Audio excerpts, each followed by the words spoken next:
I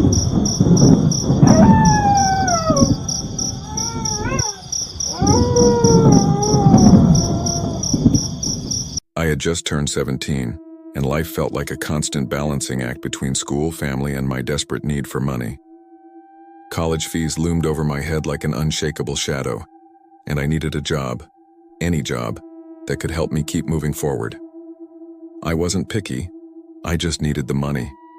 That's how I ended up at the fast food place that everyone in town seemed to know. It wasn't exactly a dream job, but it was something. The smell of frying oil, the constant chatter of customers, the rush of orders, there was a strange comfort in it all. During the day it was loud, chaotic, almost cheerful. The hum of machines, the beeping of the registers, the smell of burgers and fries. It felt familiar, almost safe. For 3 months I had worked only daytime shifts. The manager seemed satisfied with my work. I kept the tables clean, refilled the sauces, and made sure the place didn't fall into chaos when it got busy. But then one afternoon he called me into his office. "You've done well here," he said, leaning back in his chair. "I think you're ready for night shifts." I froze for a second. Night shifts, alone? The idea made my stomach twist in knots. "They're usually quiet," he added, "but you'll need to stay alert. Do you think you can handle it?" I swallowed hard. I didn't want to say no.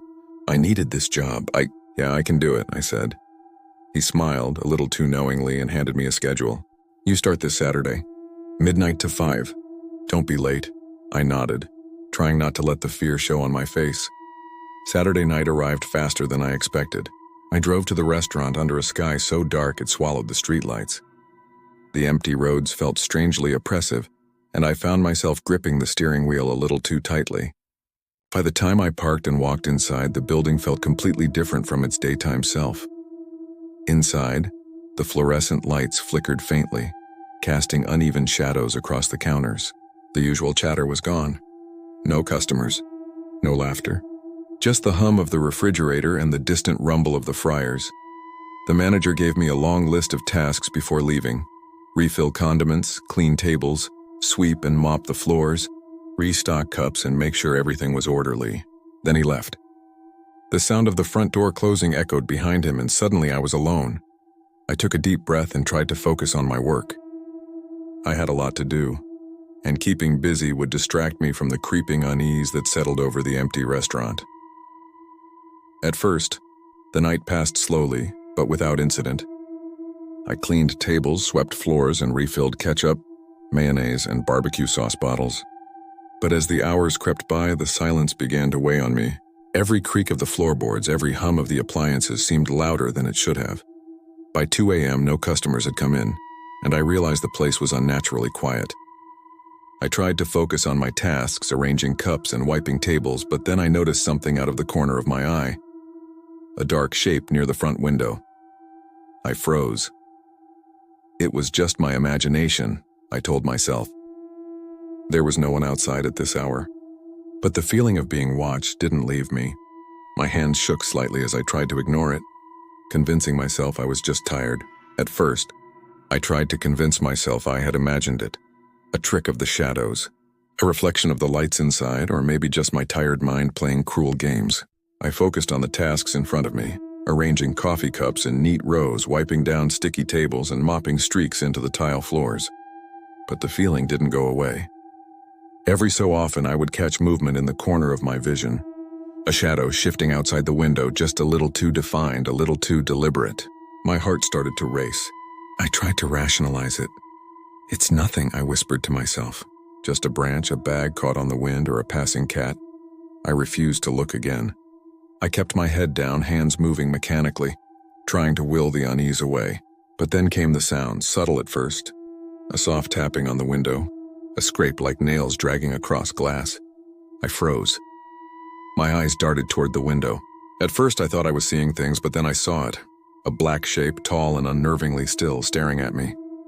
I could feel its gaze pierce through the glass, heavy and relentless. I blinked and it seemed to inch closer, though I had no idea how. No, I'm imagining it," I muttered, my voice shaking. But deep down, I knew I wasn't. I tried to focus on cleaning the tables, scrubbing at coffee stains and crumbs as though the motion could somehow ward off what I had seen.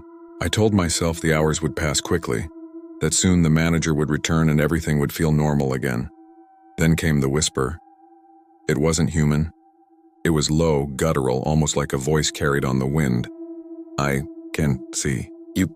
I froze mid-wipe, the rag slipping from my hand. My stomach dropped. My mind screamed at me to run, but my body was frozen. I forced myself to look toward the window again. The figure was there, unmistakable. Its form was dark, like shadows coalesced into shape, but its eyes, oh God, its eyes burned a crimson red. They glowed with a light that seemed to reach inside me, exposing every thought, every fear. It pounded on the glass, a sharp, relentless knocking that rattled the counter in front of me. I can see you. I could feel my pulse in my ears, every nerve on fire. I stumbled back, nearly colliding with the counter. I had no idea what it wanted, but I knew I had to get out. I bolted to the front, grabbed the closed sign, and threw it on the door. My hands were trembling so badly I almost dropped the keys. I flung the door open, the cold night air hitting me like a wall, and ran to my car without a second thought. The red-eyed figure didn't follow me. At least I didn't see it, but I didn't dare look back. I scrambled into the driver's seat, fumbling with the keys. My heart was pounding so hard I thought it might burst. Finally, the engine roared to life and I sped off down the empty streets. Every shadow seemed like it was moving, every flickering streetlight a potential hiding place. I kept glancing in the rearview mirror, expecting to see those red eyes following me.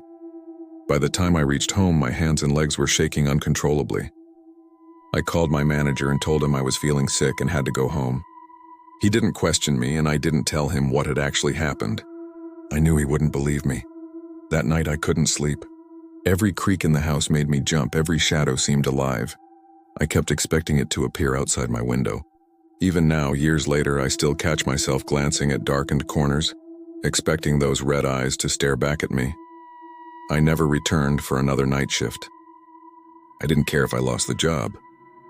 Nothing was worth that terror, and sometimes when I pass by that restaurant during the day, it feels too bright, too loud, too normal. But I know what's out there when the lights go off. I know it watches, waiting for the next night shift. Even now I can feel it, somewhere just beyond the edge of vision, waiting.